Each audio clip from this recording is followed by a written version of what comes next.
The following program is a PodcastOne.com production. From Hollywood, California, by way of the Broken Skull Ranch, this is the Steve Austin Show. Give me a hell yeah. Hell yeah. Now, here's Steve Austin. All right, everybody, welcome to Steve Austin Show. I am coming to you from the main streets of Los Angeles, California today. And yesterday, as it was Sunday, I drove down to the valley to talk to Sean Waltman, a.k.a. X-Pac. He had been down there doing some signings in Chicago, Illinois. And yes, to everybody that lives in the great state of Illinois, I actually know that it's pronounced Illinois. I just do that to mess with people. So anyway, Sean was down there in Chicago, Illinois, doing a personal appearance. And he flew back that same evening. So I said, hey, man, why don't I come out to the valley rather than you come over here to the main streets of Marina del Rey, and I'll make it easy on you. So I got my SUV, and I headed down to Sean's place. And then we shot the shit for a little bit. Just talked about a bunch of random stuff. Covered some bases in the world of pro wrestling. And just kind of caught up. Just chewing the fat, if you will. So my conversation on the podcast today is with X-Pac, good friend of mine for a long ass time. And Sean and myself never really traveled together, but we were kind of always on the same page with respect to, you know, the business, psychology, angles, heat, getting over, stuff like that. Two completely different style workers. Obviously, X-Pac, Sean was a little bit more of an athlete than myself. I only had about 2 or 3 moves. He had a bunch of moves, including his Bronco Buster, which, as we know, kind of jacked him up a while back, way back in the day. But anyway, I always enjoy talking with the guys that have been around the business for a long time. And Sean got a start in the wrestling business at a very young age, and has always kind of been a student of the game, and still keeps in touch with a lot of things going on the indie scene, with WWE, some New Japan stuff. And kind of had a lot of the same thoughts on the NXT Takeover pay-per-view from Brooklyn and SummerSlam as well. But anyway, I'm shooting a breeze today on the podcast with Sean Waltman. I appreciate Sean for having me over to his crib and giving me a little bit of his day. And I'll tell you what, as I sit here right now at 317 Gimmick Street, I'm already getting ready to head out of town. And when I head out of town here in a couple of days, I'll be going down to the BSR 2.0 in Nevada for a couple of days, and I'll be continuing my packing to go on my antelope hunt with my brother-in-law Mitch at Nevada Hunting Services, and looking forward to it. He took his daughter out, and they got a real nice antelope. He went out, shot a really nice antelope, and hell, if I get something to do, if I don't, I don't, but I'm looking forward. I'm going to take my Kawasaki Brute Force 750 because I hear we're going to be in some real rocky terrain and pretty treacherous, so I'll put a gun rack on my Brute Force and get ready to go out there, and we'll see what we see. Hunting in Nevada is a whole different ball game than hunting in Texas, and it's real interesting because the pronghorn antelope is the fastest animal in North America. And coming from the antelope family, back when I owned the Broken Skull Ranch and back when I owned another ranch right outside of Boerne, Texas, outside of San Antonio, I had some black buck antelope. Now, since it's an antelope, it's related to the pronghorn. And the thing about the antelope is, as fast as they are, as nimble as they are, if you have 5 foot of fence, they won't jump a fence. An antelope would rather go under a fence. And that's a whole different ball game from the whitetail and maybe the mule deer even, but the whitetail will jump over damn near anything. The antelope, as fast as they are, you figured they would jump too, but they don't like to jump. They will climb under shit. So anyway, this will be my first antelope hunt. I don't know exactly what all it will entail, my first hunt. I will do a podcast with my brother-in-law Mitch once I get over to his place, and we'll be hunting a particular unit that's not too far from his house. So we'll probably take our vehicles with the four-wheelers in the back of the trucks, and then a couple coolers if we get something. So I'm looking forward to packing up. It's going to be a lot different than the trip I had this past, November, December. I went on my mule deer hunt up there in Unit 034, about 80 miles north of Winnemucca. And it was colder than shit back then. And he was telling me about his last hunting trip with a client, and it was about 103 or 104 degrees. So if it gets up to 103 or 104 degrees while my hunt is going on, I'll probably burst into flames because I have been working on trying to fine-tune my Broken Skull Ranch Cadillac Margarita. I was just on YouTube because everybody's been asking me, Steve, what's your formula? What's your recipe for your damn margarita? And this recipe was given to me by the people that I go hang out with them a lot. And I've since taken the formula and kind of tweaked it to my taste buds, and I think it's a better margarita than the recipe that they gave me. But in watching YouTube, I'm watching all these people with 70, 80, 63,000 views, how to make a margarita, how to make a Cadillac margarita. And, man, I just don't agree with a lot of the techniques that I'm seeing out there. And then one of the mistakes that I'm seeing some of these people make is, man, when you mix that margarita, you've got to shake those rocks inside a shaker, a tumbler, whatever you call it, and then use fresh rocks when you're pouring your drink out. And some people, man, I don't know, they're just all over the place. But I am going to dial my recipe in, and I'll drop it on you guys. Tonight I'm doing a podcast with Ted Fowler 361. I'm going to be working on my formula probably during the podcast, or I'll already have my formula made and be testing it out while I'm talking to Ted Fowler 361 for the Thursday Unleashed show. But I will be giving this recipe out as soon as I make a few more tweaks on it, because I want this to be the ultimate margarita that anybody has ever drank. And yesterday I was at the liquor store, and normally I like Patron Silver in my margaritas. And the lady there at the liquor store talked me into this real smooth-ass tequila, higher end. It was about $48 for a fifth. That's pretty damn high. And Patron's high as well, but I actually preferred just a little bit of that kick or that harshness that Patron had rather than that smooth-ass stuff that's really good for sipping. I didn't think it made the margarita kick enough, so I'm back on Patron. Almost any tequila will work, but I'm a silver guy for my tequilas. I might try a Reposado tonight as I'm mixing around talking to Ted Fowler. But nonetheless, I will have this recipe out in a few days or a week or so, whatever it takes to dial it in. And I've got it pretty damn dialed in, but in watching those YouTube videos, man, I was watching, people do, rather than, people using orange juice and triple sec and Grand Marnier are kind of orange liqueurs. But anytime I'm at a bar or at an airport or at a restaurant and I see someone pouring orange juice in my margarita, I already know it ain't going to be worth a shit because I just do not use orange juice. You say, well, Steve, you just said triple sec and Grand Marnier and those are orange liqueurs. Yeah, they are, and I use a dose of them, but it ain't like orange juice. Man, if I'm drinking orange juice, it's going to be with vodka, and that's going to be a screwdriver. Ain't no damn orange juice a part of my recipe or my formula. But nonetheless, I got a lot to talk about with Sean Waltman. We're just sitting there kind of shooting the shit, spitballing and hanging out. He was dead dog tired from coming back from Chicago, Illinois, and I'm focused right now on getting this podcast in, talking with Ted Fowler 361 tonight. I asked you guys to send in questions at SteveAustinShow.com to give us some topics to talk about. And with Ted Fowler,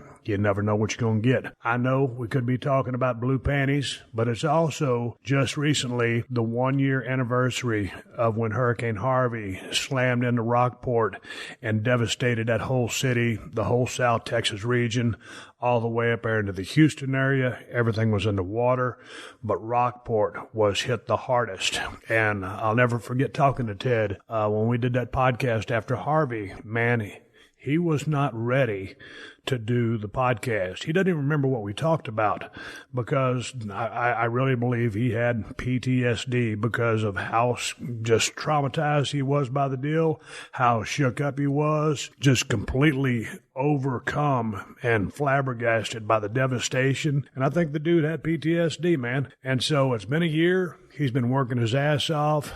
Business is booming, obviously, as everybody down there is still trying to rebuild. And it's going to be interesting to talk to him. But who knows what the subject's going to be? Who knows what you guys have sent in to my email? But nonetheless, Ted Fowler will be joining me on the podcast Thursday. And before we get to my guest today, which is Sean Waltman, listen up. Hey, this is Adam Carolla from The Adam Carolla Show. Bet Online continues to be your #1 source for all your football betting action. Bet Online has more ways to get in and stay in on action. With the latest odds, news, and scores, even live in-game betting. From every NFL and college game to MLB, UFC, and NHL futures as well. BetOnline remains your choice for sports wagering info. Head to the website today and take advantage of their industry-leading VIP program with level-up bonuses and weekly cash boosts. In between games, head over to BetOnline's casino with all the top Vegas-style games, including poker and live casino. BetOnline. The game starts here. This is the Steve Austin Show. All right, I'm sitting over here at Sean Waltman's apartment. Sean, where in the hell are we? We're in Sherman Oaks. Dude, why'd you move?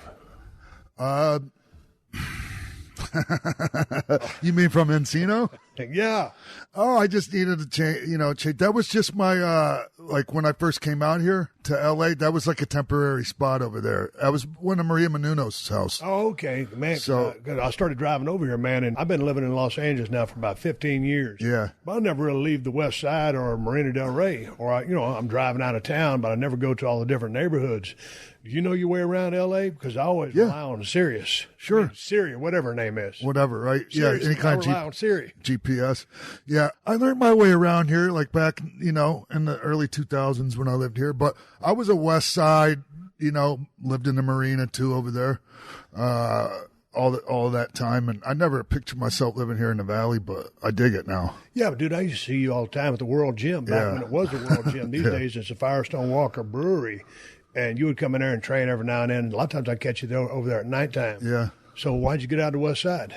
Well, when I got out of LA completely, like right after that, because I left here with my tail between my legs. We don't got to go into details on that, but I know what you speak of. Yeah. So when you made your comeback, how'd you decide to come? You was in Encino, and then you come out here. That's just okay. Where I do my show is over here, like about 3 miles from here. Yep. In North Hollywood, and Maria Menounos and Kevin Undergaro, who are my executive producers and like part of my support system and circle of people out here, they're all here in Encino and other parts of the Valley, so it just makes sense.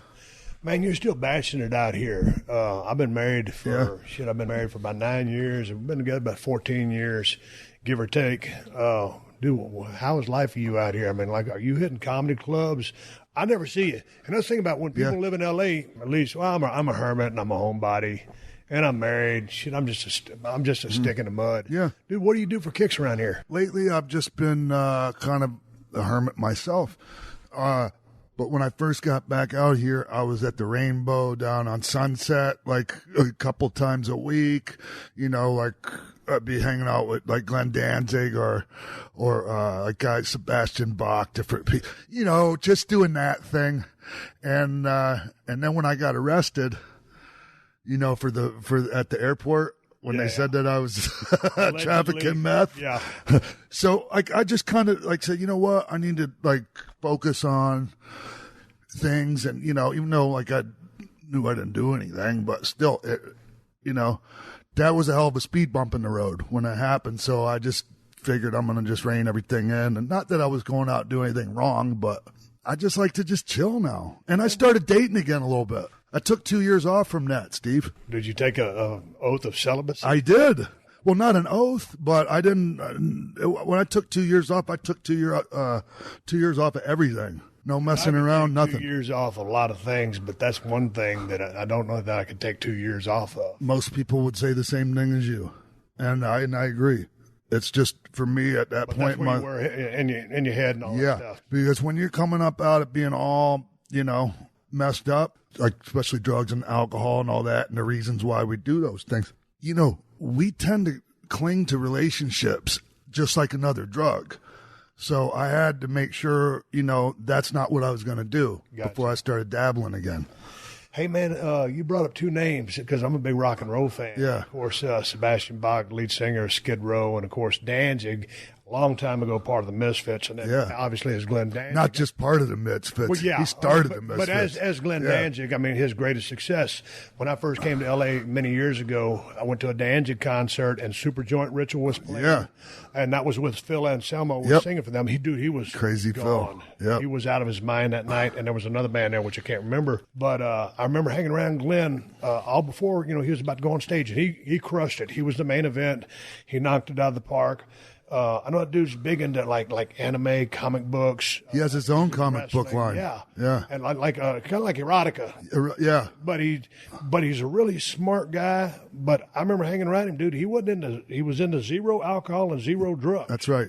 And he's still like that. Yes. Now, but on an occasion, I get together with him on a Christmas or a New Year's, and I don't drink either. But I'll have a little bit of sake with him, or share some champagne. He's not afraid to, on occasion, have a little bit. But for the most part, as a general rule, he's straight and narrow now. So when you see that guy, dude, what's the conversation about? Because I never really knew that what kind of music you were into. I'm into all kinds of stuff. And I know, and Glenn and I are friends, not based on anything having to do with music. He loves wrestling and he loves martial arts, and so we talk a lot about Japanese wrestling. He's fascinated with all that stuff. Is he into MMA? Yeah, well, not so much. He's more into the traditional martial arts. You know who Glenn Danzig reminds me of? Who? Bret Hart. That's man. I never even thought of that. A lot, yeah. A whole lot. Yeah. Kind of, dude, it's been a long time since I've seen Glenn, but kind of reserved, quiet, kind of introspective. Yeah. But obviously, a little bit of ego. Oh yeah, quite a little bit. Dude, it's fine though. I think I like that. Well, I know, but you can't be in entertainment business if you ain't got some type of ego. Yep. Because you're probably not going to go very far. Yeah. But he reminds me a lot of Bret Hart. Yeah, I definitely see that. Sebastian Bach, now he's a little bit on the wild side. He is. Yeah. And but not nearly like he was back. You remember? Did you see that reality show they did with Ted Nugent, him, and I forget who else. Anyways, it was like a super band reality show. No, I didn't. He was out of his mind. I never watched it. Was it good? I thought so. Yeah. I haven't done it. I don't know. It's just Sebastian was really off the chain and that, and he's reined it in a lot. Oh yeah. But we're talking about Skid Row. God dang, are they even still touring? Those guys and Sebastian, I don't know if they'll ever do anything together again. Dude, what's the deal with bands and the breakups? Dude, when the shit hits the fan with bands, look at the Eagles. He was one of the greatest bands of all time, whatever genre of music it is. They're one of the top-selling bands of all time.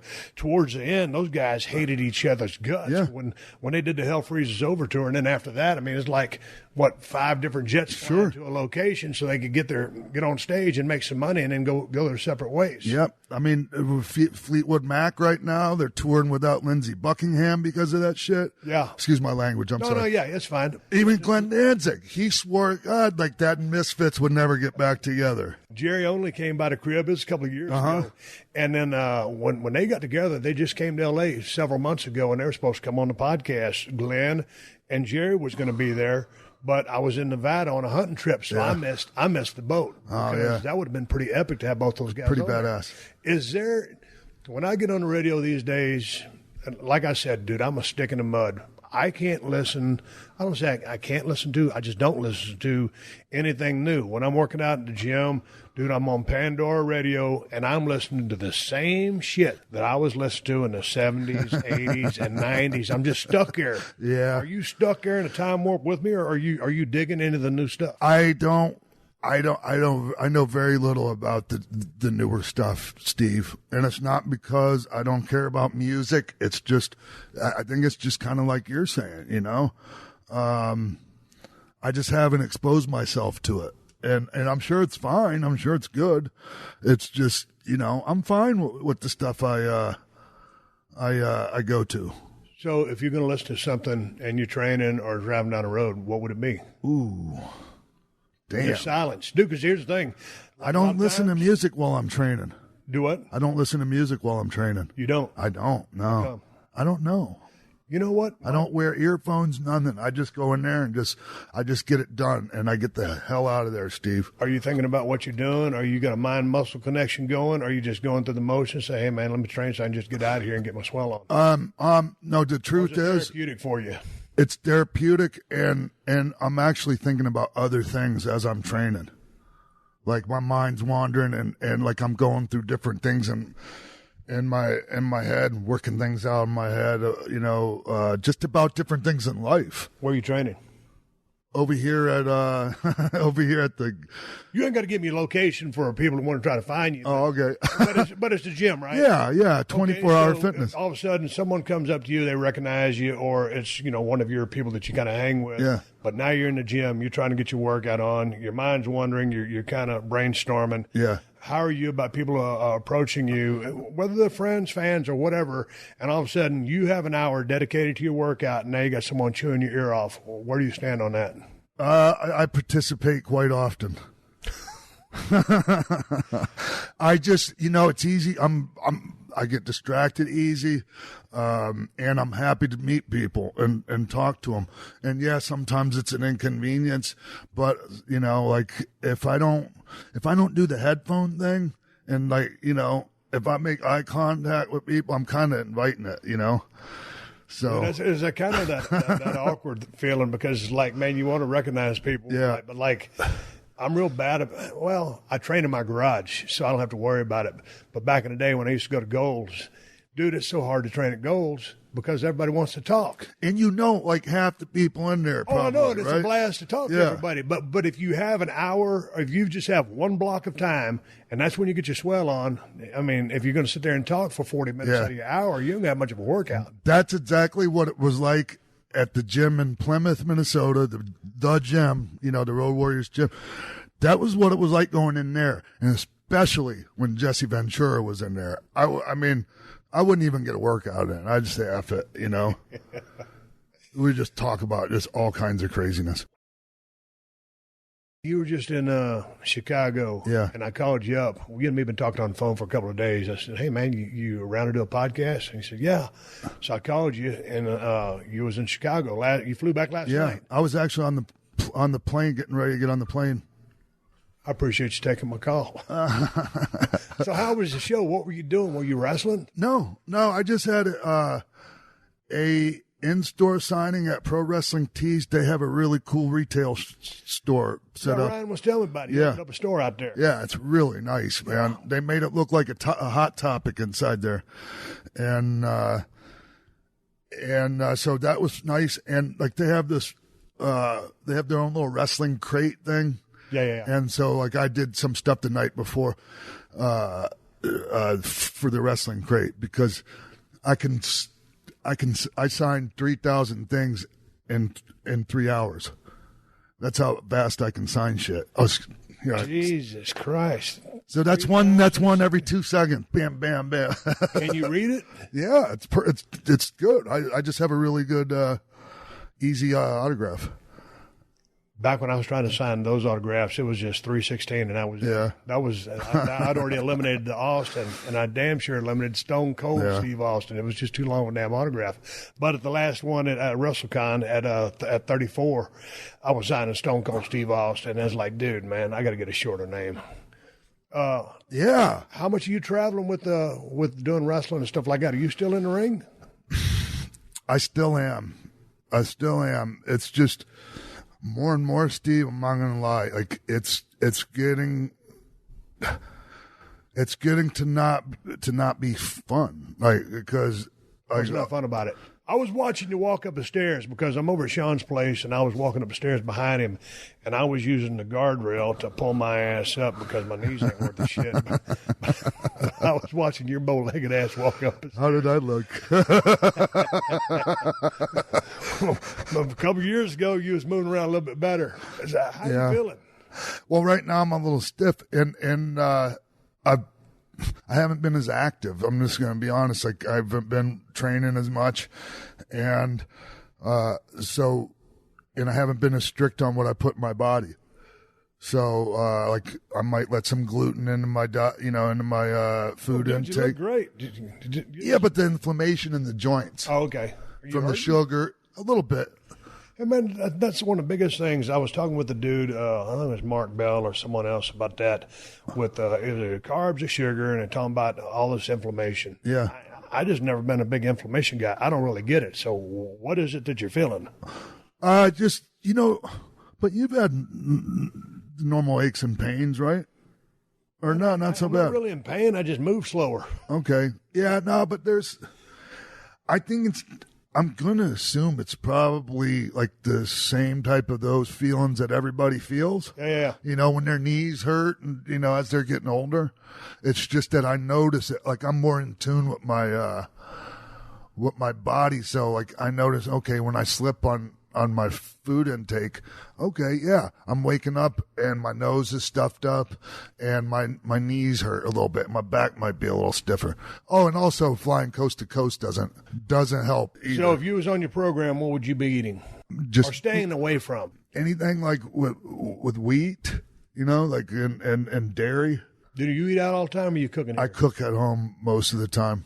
Because cooking chicken or steaks? What? Grass-fed ground beef is my go-to. Like I'll take a pound, and I get this stuff called mishivana or something like that. It's actually a Wagyu ground beef, like Japanese, and I cook the whole break it up into little fours, and I cook it medium rare, and then I use it throughout the day.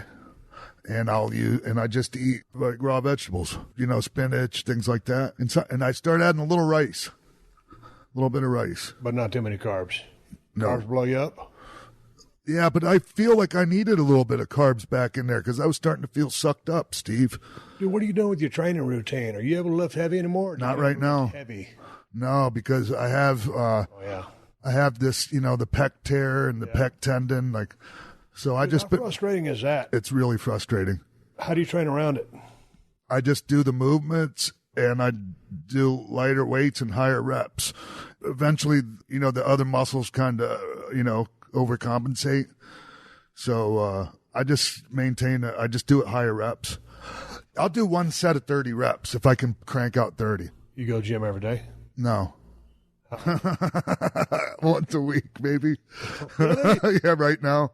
But I can do squats. I do 30, 30, 30. Like I'll do 30 wheel, 30 push-ups, and then 30 I have a rubber band thing that I use, and I'll do my biceps and I just crank it out real quick. Dude, you remember, I lift a lot lighter than I used to. I never trained super heavy to begin with, or even heavy to begin with, because wasn't that strong like some of the boys are. But I'll never forget when I was living in Denton, Texas. You remember the missing link? Yeah, I loved the missing link. Oh man, Dewey Robertson, he was an awesome guy. A bomb back in the day. And he trained at the same gym that I trained at. It was like it was like machines and stuff like that. And there was a free weight bench, and he would train on that. When he trained chest, he would get on the bench. He'd put a quarter on each side, only a quarter. Dude, that's 95 pounds. And he would just very strict, just go up and down, up and down. I wasn't counting his reps. Like real slow negatives? Not even super slow, just perfect form, up and down, regular cadence, no bounce. And as you can imagine, obviously dude could bench more than 95 pounds for a lot of reps. But he just did super strict. I don't know. I never met him. I never talked to him. I never, before you knew it, he was out of there. Of course, since he's passed away. But I didn't know, and he was always shredded. And dude, that's pretty good genetics to begin with. Yeah. Because he had somewhat of a physique. And I think it could have been some growth in there because he was super shredded. But, dude, he just stayed in there. And I'm always scared, like, okay, if I'm going to start lifting lighter, I'm going to lose a bunch of muscle mass. Dude, that dude lifted light as a feather and maintained everything that he had. Yeah. So, but that's kind of the way I'm doing a lot of my training now, man. Just I don't even count sets of reps anymore. I just kind of train until, okay. Do you even know what you're going to do before you go into the gym, Yeah, I Steve? kind of do, just because I kind of got my head, if I'm going to train like chest and shoulders one day, and then I'll do back, and then I'm going to do arms, and then I'm going to do legs. I'm going to take a day off in theory. Most often I won't take that day off, and I'll just go back to the same cycle and repeat. Yeah. So it's like I ain't worried about overtraining because Well, shit, I'm not pushing myself like a bastard like back in the old days. Yeah. But I'm just trying to maintain everything. Are you doing any kind of cardio? No. Just the Hindu squats. So, yeah, like How are you doing when you do get back in the ring? I'm fine.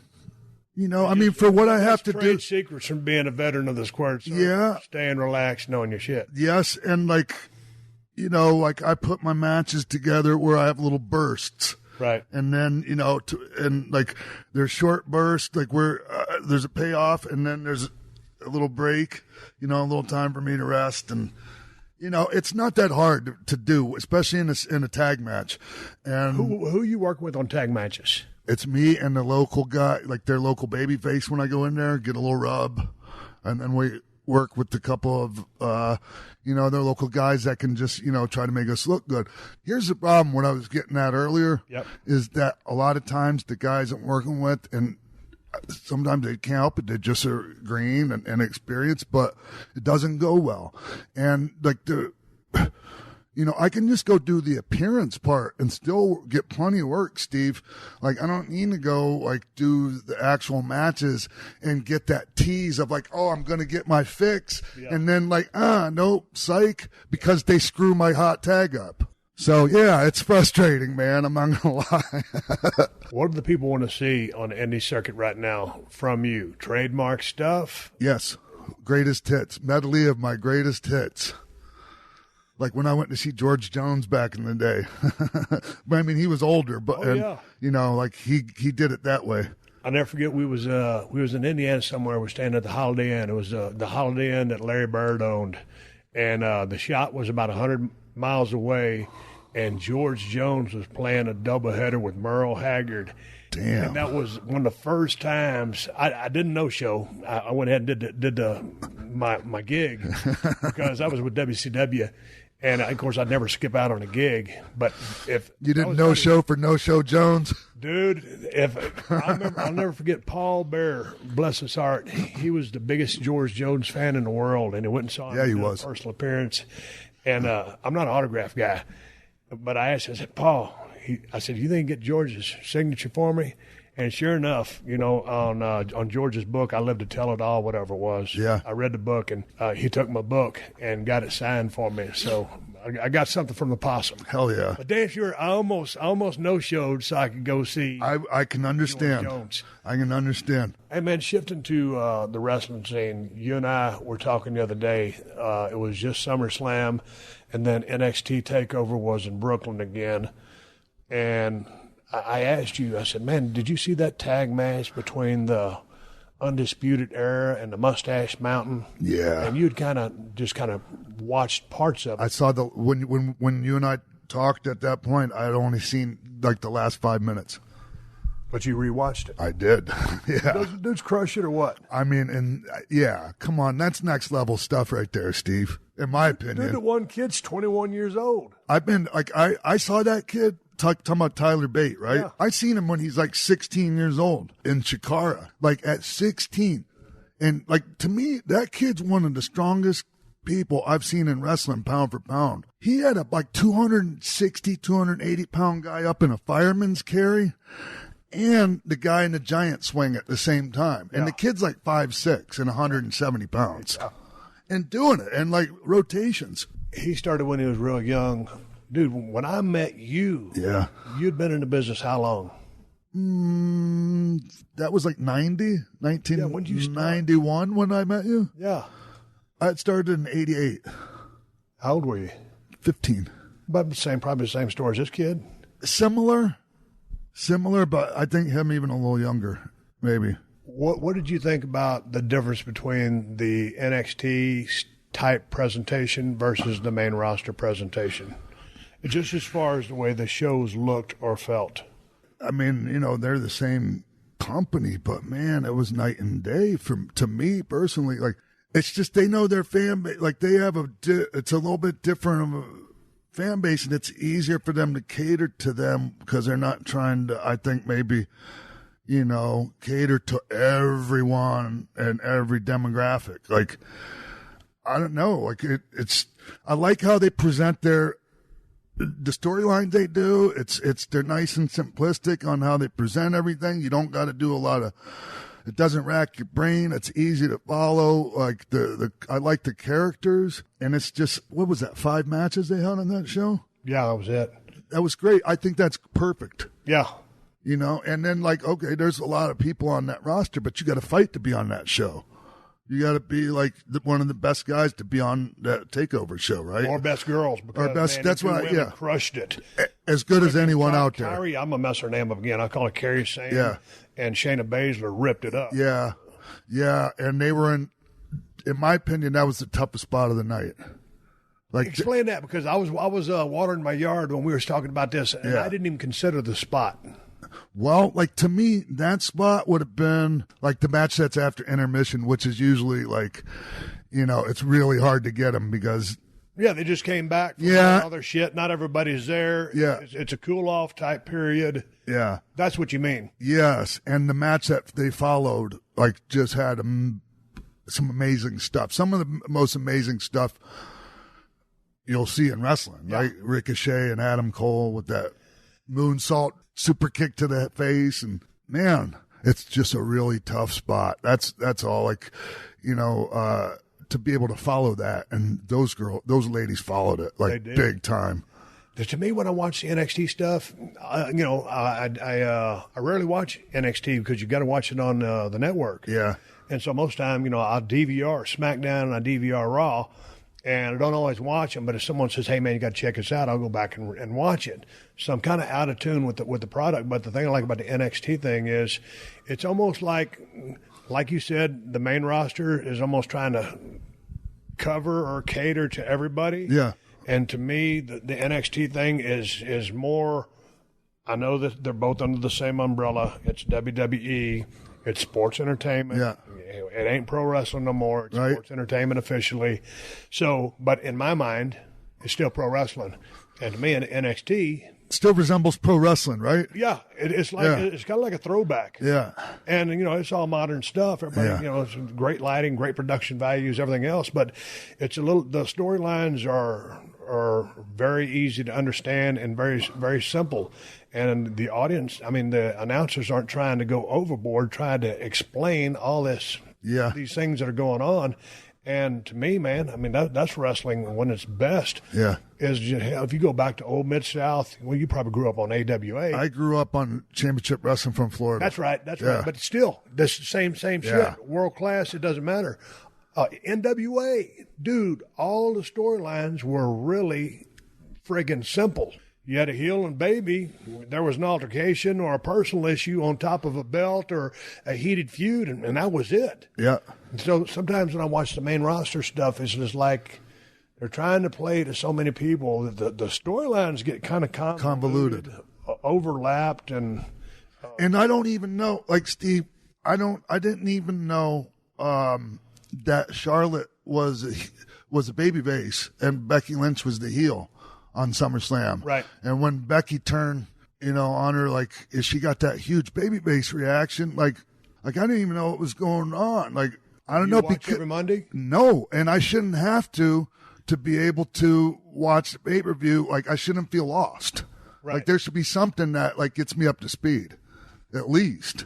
Dude, how do you explain, if you haven't watched the show in a long time, nor have I, but then all of a sudden you're watching the match and you realize which side the gals are on? Well, it was a triple threat. Yeah. So it wasn't like you had a heel baby or tags. You had two corners. You had three women out there. Carmella was a heel. Becky, a heel. But Charlotte's a baby. I've said this before. I'm like a broke record. I love Flair as a heel. Yep. He's the greatest wrestler of all time. But his heel work was outstanding. His baby work, he's still Ric Flair. He just didn't like being a babyface. I like Ric Flair as a heel. He didn't like being a babyface. No, he didn't. But Charlotte, I like as a heel. Becky, I like either way. Yeah. But man, when she knocked the hell out of Charlotte, that crowd came unglued. Yeah, they did. It was made to turn her heel. But man, dude, it was the biggest babyface reaction of the night. I thought so. I mean, people came unglued. So where does she go? That's a good question, because I think I saw them like put some online polls up trying to figure out where to go from there. I just think let her be whatever the people want her to be. To me, Yeah. for me, for her, she ain't got to be a heel or baby. She just needs to be Becky Lynch. And this is truly one of those cases where, like, where they say, well, Roman Reigns, however the people want to take him, whether they take him as heel or baby, he's just going to be Roman. To me, I just think let's take that out of the equation. Whatever they're going to do with him, they're going to do after beating Brock. But Becky ought to just be Becky, because I think there's money in Becky being Becky. I think so. Let the people decide. Yeah. As long as she's true to herself, I mean, she's going to fly as high and as far as they want her to. I don't know. I do. I think you're right. Yeah. And, I mean, I think that some people are going to like Charlotte. Like, just let her be Charlotte, which is a heel type of thing anyway. But for me, Charlotte as a defined heel. Hey, we know this is a heel. We're pushing her as a heel. We're booking her as a heel. To me, that's how they need to do with that. Sometimes people are going to cheer, like, just because she's great. I think, yeah. Just like they did Rick. Yeah. But still book her as a heel. You have a defined role, and so to me, it just seems. Well, to me, when I look at her, she's totally confident in either one. But I think she's more comfortable. This is not me talking to her. This is me just guessing. Comfortable being a heel, but obviously she's going to do whatever they ask of her. And do you see her and Ronda being the main event at WrestleMania? Boy, that'd have potential to be a hell of a damn main event. Yeah. But then you got two babies. Would you go two babies, or would you make sure that Charlotte's a heel? Make sure she's a heel. Ronda needs to be the baby. Yeah. Yeah. I would make sure that Charlotte's the defined heel by then. By Royal Rumble. Dude, I said this on my other podcast. This is putting the cart in front of the horse, but what if Ronda turned heel? Ooh. It probably wouldn't take much, would it? No. No. Right now, people love her. Yeah. But I mean. Yeah, but I mean. When she flips the switch. Yeah. Yeah. Yeah. I could see that. I don't see them doing it, though. Oh, no. It's way too soon. Plus, people genuinely really, really like They're her. taking a chance on her by having her sit Indian style in the middle of the damn ring with their opponent, with their back to her opponent like that. We were talking about that when she started narrating. Yeah. And I was like, man, because you agreed with me. Yeah. We were on the same page because, I mean, in theory, that could have started a heel turn. Yep. It didn't, and that's how strong she is as a baby right now. And she's still green. Yeah. But she's picking it up. I'm amazed at how, like, some of the things I see her, like her facials and different things, and like the impressive thing to me is, like, I can tell she's staying in the moment when I'm looking. That's really hard for somebody that new. You know, you know what? I think she's been in. I was talking with Daniel Cormier about this. Yeah. I think she's been in so many really, really big moments, those holy shit moments as a fighter. Yeah. You know, I think that's a shoot. For real. But I think she's been there, so I think she gets it. And one of the things that I notice about her is, like, she's when they're doing a promo or a program or something like that, she's really, really listening. A lot of times people are just listening for the other person to stop so they can start talking. There's a difference between doing that and really, really listening. I think she's really listening and taking it all in, and then she responds accordingly. Yeah. Do you understand? Because a lot of people don't listen. They're just looking for the break. Waiting for their turn to talk. And that doesn't make for the greatest promo segment. If people can tell, like, that's what you're doing, right? Right. Yeah. One thing I hate is when people got the horn, and then it's the other person's turn to talk. And so their microphone is hanging down by their side, and someone will say something, and so the person listening will start mouthing off while the microphone is down at their side because it's not their turn to talk. But you got a microphone by your side, so if you're going to start mouthing off, pick up your microphone. But it's not your turn to talk. That's right. But it's a big gap, and it's a disconnect for me. It's like, come on, man. You don't ever do that. If you want to jump in and interrupt somebody's promo, interrupt it, but don't start running your mouth while you're holding a live mic in your hand and it's hanging at your side. Yeah. Because that makes you look dumb. Yeah, it's silly, yeah. These are the trade secrets that Sean Waltman and I used to always talk about when we'd meet up everywhere, every now and then on the road. Thank you for joining us for another classic episode of The Steve Austin Show. Please leave a rating and review on Apple Podcasts and tell your friends. For more Steve Austin Show, go to PodcastOne.com. That's PodcastOne.com.